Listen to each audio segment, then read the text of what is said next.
Եթե 2021-ին անչափահասների նկատմամբ կատարված հանցագործությունների վերաբերյալ 340 քրեական վարույթ է նախաձեռնվել, ապա 2024-ին թիվը գրեթե քառապատկվել է 1374։ Այս տարվա միայն առաջին կիսամյակում 1011։ Սրանք միայն արձանագրված դեպքերն են, իսկ ինչպես են պաշտպանվում երեխաների իրավունքները դպրոցում, շրջապատում, իրենց իսկ ընտանիքում։ Երեխաների իրավունքների մասին 1996 թվականին ընդունված օրենքը ըստ մասնագետների ու ոլորտի պատասխանատուների բազմաթիվ թերություններ ունի, որոնք ակնառու են դարձել վերջին տարիներին, երբ երեխաների օրվա մեծ մասը համացանցում է անցնում։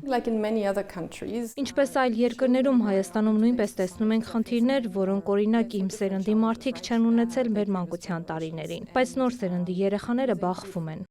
Այս տարի հոկտեմբերին էր ազգային ժողովն ընդունել երեխային պաշտպանելու օրենքների փաթեթներ։ Աշխատանքի եւ սոցիալական հարցերի փոխնախարարը մի շարք փոփոխություններից առանձնացնում է հատուկ մասնագիտացված սոցիալական աշխատողի ինստիտուտի ներդրումը։ Մեր համակարգը լինելու է պրոակտիվ, նախագծված է կյանքի կոչվել պրոակտիվության սկզբունքով եւ բնականաբար մենք տարբեր կառավարության որոշումներով կսահմանենք ռիսկայնության աստիճաններ եւ կդիտարկվեն այն ընտանիքները, որտեղ ռիսկի կանխարգելման դրամաբանությամբ պարտադիր տնայցերի եւ պարտադիր մշտադիտարկման եւ հսկողության սկզբունքով սոցիալական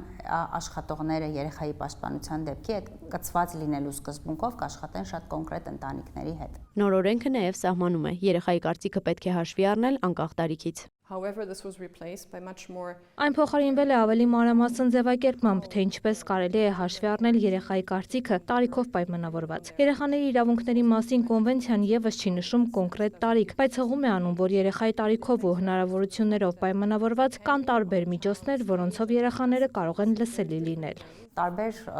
միջավայրերում տարբեր կերպ պետք է երեխայի կարծիքը լսենք, հա, օրինակ ծնողները որոշում են երեխային անվանափոխել։ Դատարաններում մենք այնտեղ շատ ավելի կարևոր մի կետ ենք սահմանել, որ պարտադիր չէ երեխայի ֆիզիկական ներկայությունը իր կարծիքը հաշվի առնելու համար, մենք սահմանել ենք երեխայի գրավոր, բանավոր կամ տեսաձայնագրությամբ կարծիքը հաշվի առնելու հնարավորություններ, որը խիստ կարևոր է ըստ իս, որովհետև մենք օրինակ հիմա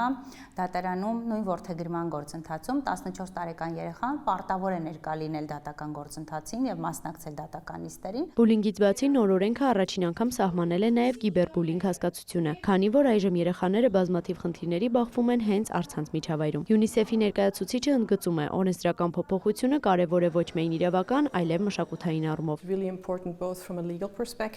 Իրավական առումով օրենսդրական փաթեթը պետության համար նոր ստանդարտներ եւ պատասխանատվության նոր շրջանակ է սահմանելու ազգային, տեղական եւ համայնքային մակարդակներում։ Մշակութային առումով հիմնական ուղերձն այն է, որ երեխաների արժանապատվությունը, նրանց զայնի իրավունքը եւ ապահովությունը հասարակությունում Հայաստանում ազգային առաջնահերթություն են։ Դեռ 2024-ին Հայաստանի ներկայացրած հերթական զեկույցի վերաբերյալ դիտարկումներ կատարելիս ՄԱԿ-ի երեխաների իրավունքների կոմիտեն որպես առաջնային քայլ նշել էր այս օրենքի ընդունումը։ Փոխնախարարի խոսքով էլ մնացած դիտարկումների հիմնական հատվածը լուծվում է հենց այս փոփոխություններով։ Էմմա Վարդանյան, Արամ Հարությունյան, լուրեր։